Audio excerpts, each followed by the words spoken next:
Сәлеметсіздер ме? Сіздермен Майра Дәуленқызы. Біздің бүгінгі видеомыз ерекше форматта болмақ. Себебі бүгінгі көрсететін әдіс тәсілді мен іс жүзінде көрсететін боламын. Яғни бүгінгі біздің тақырыбымыз қолдың ұсақ моторикасын дамыту. Ұсақ моториканы дамыту мектеп жасына дейінгі балаларда ерекше орын алады. Себебі адамның саусақтары арқылы оның миы, ойлау қабілеті, зейіні қалыптаса бастайды. Сондықтан ерте бастан жаттығу жасап, әрекет жасауымыз қажет. Олай болса іске кірісейік. Бізге бірінші осындай қорап қажет.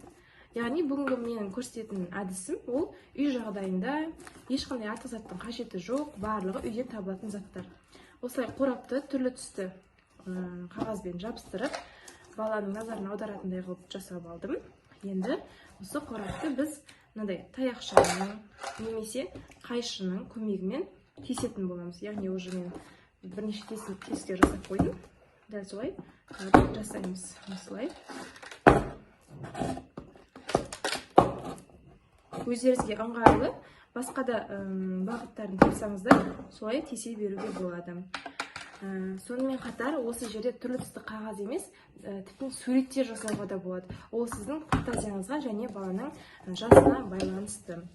Енді осы тесіктерге мынандай ватные палочки дейміз ғой, құлақ тазалауға арналған таяқшаларды бала осы тесіктерге тығу қажет. Сонда байқап тұрғандарыңыздай тесік өте кішкентай, ал бала осыны дәл келтіру қажет.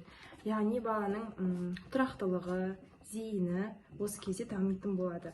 Мысалға шыдамсыз балаларды осындай тапсырмалармен олар тынышталдыруға болады. Яғни қазіргі таңда гиперактивный дейміз ғой, сондай балалар көбейіп кеткен. Осы балаларды тыныштандыратын жаттығулардың бірі осы болып табылады. Енді сен жаса. Қанышы, жаса. Алаука жасайды. Мына жерге сал.